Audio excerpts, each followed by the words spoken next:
হঠাৎ নীল আকাশ ঘন কালো মেঘে ছেয়ে যায়। প্রখর রৌদ্রোজ্জ্বল দিন নিমেষেই মেঘাচ্ছন্ন, আর বৃষ্টিতে সয়লাভ। এ পরিবর্তন স্বাভাবিক, স্বতঃস্ফূর্ত, হয়েই থাকে এবং হতেই থাকবে। নদী এক কূল ভেঙে আরেক কূল গড়ে, এভাবে প্রকৃতি পরিবর্তন হয়।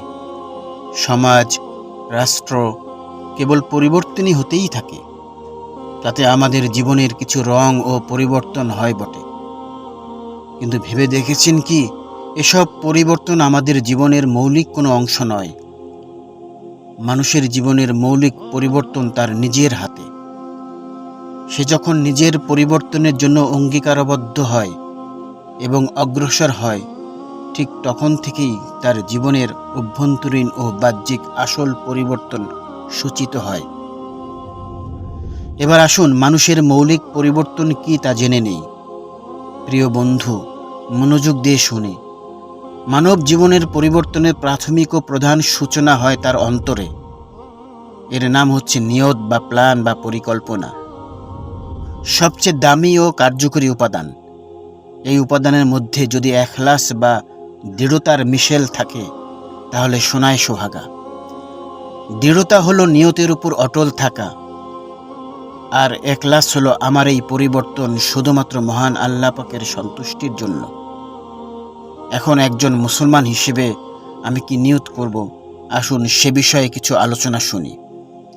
প্রিয় ভাই বোন, সকল প্রাণীকুলের একটি কমন আকাঙ্ক্ষা হলো তার জীবনে সুখ শান্তি নিশ্চিত করা।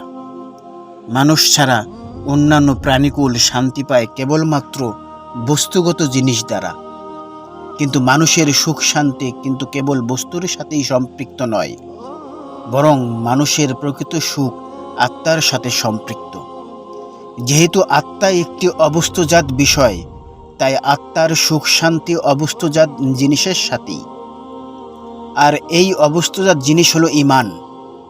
জি বন্ধু, ঈমান যার অন্তরে যত বেশি ও শক্তিশালী, সে ব্যক্তি তত সুখী। তাই সুখ শান্তি পেতে হলে ঈমান হাসিলের কোনো বিকল্প নেই।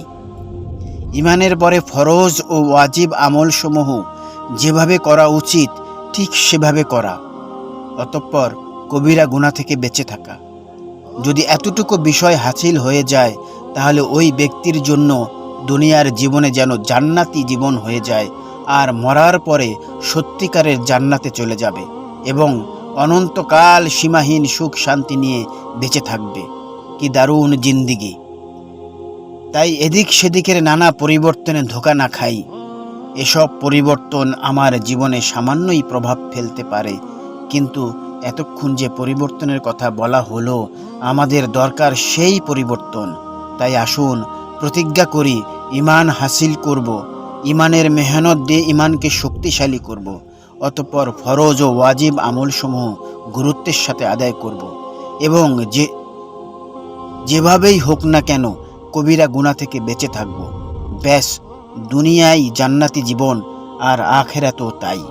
আল্লাহ পাক আমাদের বুঝার ও আমল করার তৌফিক দান করুন। আমিন। ওয়া আখির দাওয়ানা আনিল হামদুলিল্লাহি রাব্বিল আলামিন।